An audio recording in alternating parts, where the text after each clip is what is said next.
ಇವತ್ತು ನಮ್ಮ ಪ್ರಯಾಣದ 2ನೇ ದಿನ.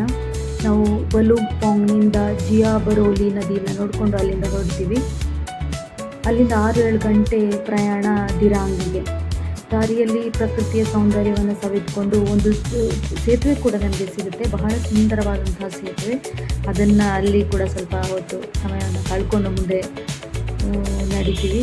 ನಂತರ ಸಂಜೆ ಹೊತ್ತಿಗೆ ದಿರಾಂಗನ್ನು ತಲುಪ್ತೀವಿ. ಪ್ರಕೃತಿಯ ಮಡಿಲಲ್ಲಿ ನಾನೇನೋ ಬಿದ್ದುಬಿಟ್ನೋ ಅಂತ ಅನಿಸ್ತು, ಅಷ್ಟು ಸುಂದರವಾಗಿತ್ತು. ಇದು ಬೌದ್ಧ ವಿಹಾರ ತುಪ್ಸುಂಗ್ ದರ್ಗೆ ಲೀಗ್ ಅನ್ನುವಂಥ ಹೆಸರಿನಿಂದ ಕೂಡ ಇದನ್ನು ಕರೀತಾರೆ. ಇಲ್ಲಿ ಟಿಬೆಟಿಯನ್ ಬುದ್ಧಿಸಮ್ ಹಾಗೂ ಕಲಿಕಾ ಕೇಂದ್ರ ಕೂಡ ಇದನ್ನು ಆಗಿದೆ. ಈ ಹೆಸರನ್ನು ಕೊಟ್ಟಿರೋದು ದಲಾಯಿ ಲಾಮಾ ಅವರು. ಈ ಸ್ಥಳ ಬೊಂಡಿಲಾ ಮತ್ತು ತವಾಂಗಿನ ಮಧ್ಯದಲ್ಲಿದೆ.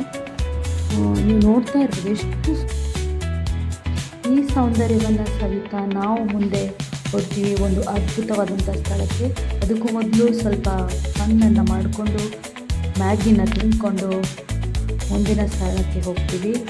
ಅದು ಯಾವುದು ಅನ್ನೋದನ್ನು ನಾನು ಮುಂದಿನ ವಿಡಿಯೋದಲ್ಲಿ ತೋರಿಸ್ತೀನಿ.